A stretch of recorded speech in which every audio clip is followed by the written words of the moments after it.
Hi folks, this is Elgin, Subway Surfer Bolling, your creative caricature marketing consultant, your CCMC, and continuing on with our discussion on how to become a pro caricature artist, and continuing also with our discussion on essential documents that you need to present yourself as a professional and not just some guy who draws. Very, very important.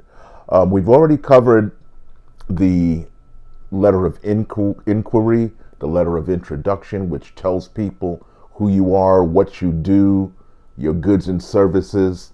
We've already covered the use of flyers and business cards, which also whet people's appetites. Okay, let's say that people have seen your business card, they've seen your flyers, they've received your letter of inquiry, and they're all in. They want to hire you.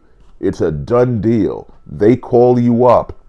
They write you an email or send you a letter by snail mail. Hey, my name is Bippity Bop. I saw your flyer. I like your work. I'm planning a party on X date, X time. I want you for my artist.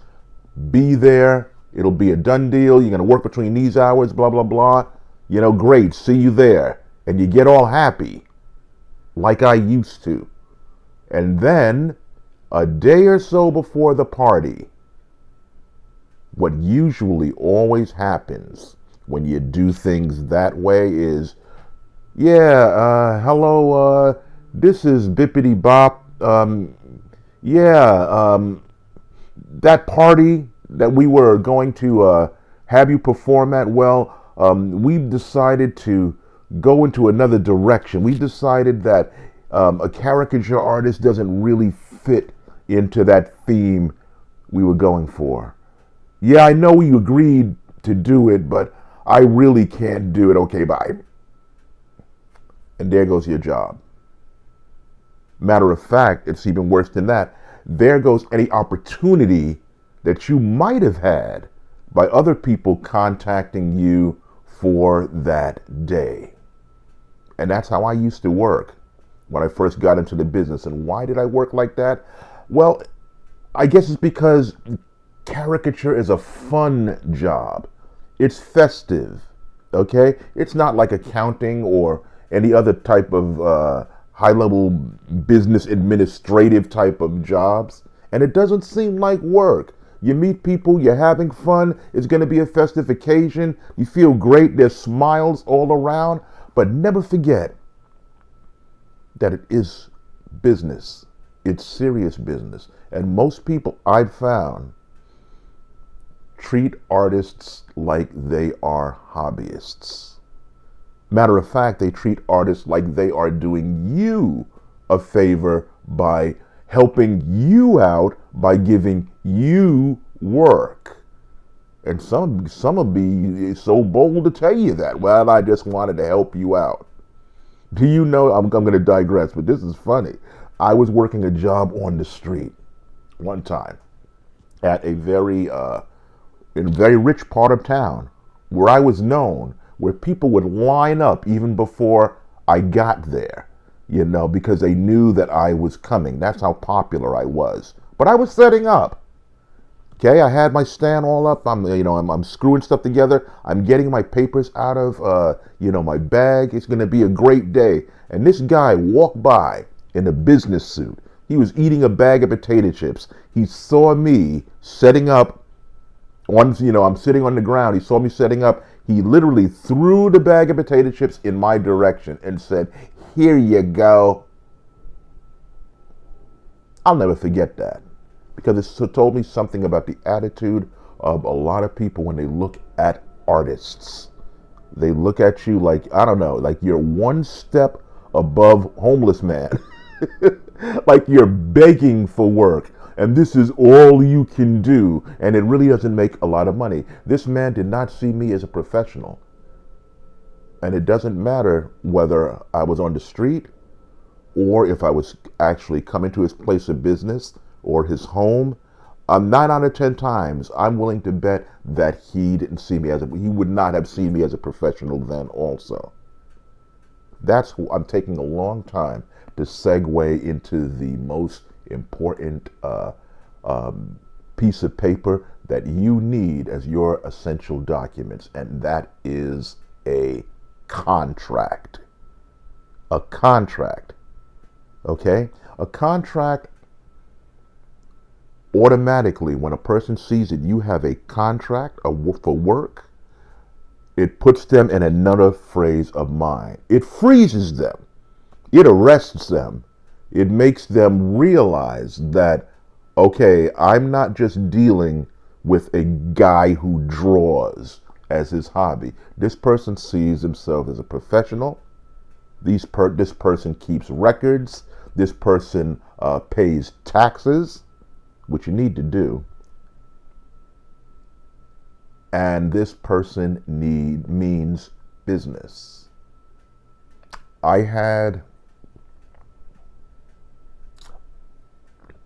Trying to get my thoughts together. I'm an old man, so they don't flow right, especially when I get excited. I had an agent who taught me a valuable lesson. His name was Larry Youngstein from Having a Party. He's an agent in Brooklyn. Anyway, wanted to give him a name drop. Love you, Larry. Anyway, Larry told me when I was a young artist, and Larry said in that nasal Brooklynese Jewish voice of his, don't take a cap off your marker until they give you a contract. And Larry was right. Larry was right. And every time, I am telling you, every time I went against Larry's advice, I got screwed by a client. Every time. Contracts are really important because in the real world, they're binding, they're legal, and they are enforceable. And you might say, well, what if the person doesn't want to go with the contract? Well, you don't need that type of person anyway. They're automatically telling you in advance who they are and what their intent was, so you don't need them. But the contract, I tell people, and this is what you should tell them, the contract protects both of us. It's not that I don't trust you, I do, okay? But the contract protects both of us. It ensures that you, the client, will have me come to your party, to perform in a specific way, within specific parameters at a specific time, okay?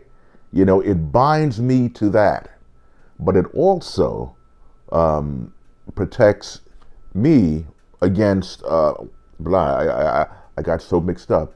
It protects the client, but it also ensures that no one will crowd in on your date. Once we sign that contract, anybody else who calls me, I don't care if it's Bruce Wayne calling me to have, a party at, the mansion, that Gotham mansion. That contract will enable me to say no to anybody else. So it protects the both of us. Now, what should you have on the contract? Okay, that's easy. You have your name, obviously. You have your name. You have your place of business. You have your email address. Okay. You have your website or blog site, or all of your contact information. Is up there, as well as the client, his name, his address, his email address, and then you have to tailor what's on the contract specific to that particular party. Okay? So this requires that you talk to the client first about what their needs are. What kind of a party is this? Is there a specific type of theme? Is there a specific type of dress code, that you require? You get all of this information out and you put all of these things itemized on the contract. The reason why you do that is because you want to make sure that there's no guesswork, that there's no ambiguity once you start working. So you're going to put the hours. I agree to work between the hours of this and this. That way, that ensures that if the client tries to make you start early or stay a little later, that they have to add that into the contract. Overtime work will be billed for this much. Okay? If you require that the artist starts at an earlier time, it's going to cost this amount. You want to get all of this out of the way so nothing is left to guesswork. Because sometimes clients, I'm not trying to say that they're nefarious, they aren't, most of them. they aren't nefarious, but sometimes, things happen. People get excited and they start to cut corners. Like I said, they look at the artist as somebody who's fun, and then he starts sometimes trying to play fast and loose with the artist. So you want to itemize everything on the contract, especially the conditions that you need. Now, what I used to always do, and people think this is nitpicking, but it's necessary, and you'd be surprised.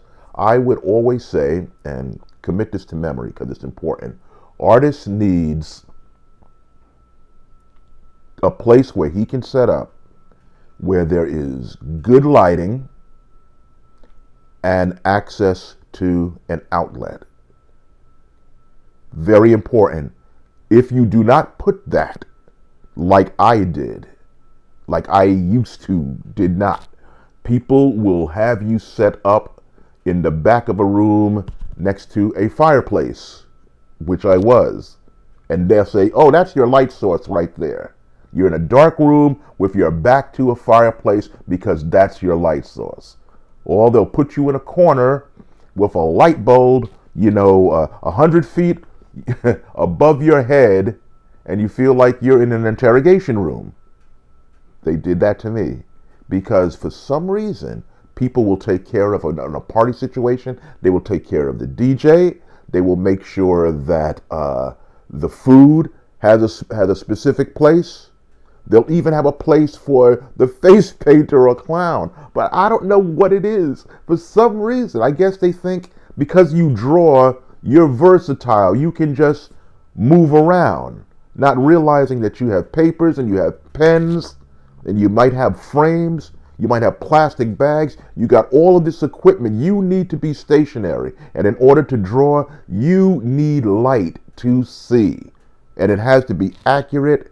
It has to be done a certain way so that it doesn't cast weird shadows on people's faces. Put that in the contract.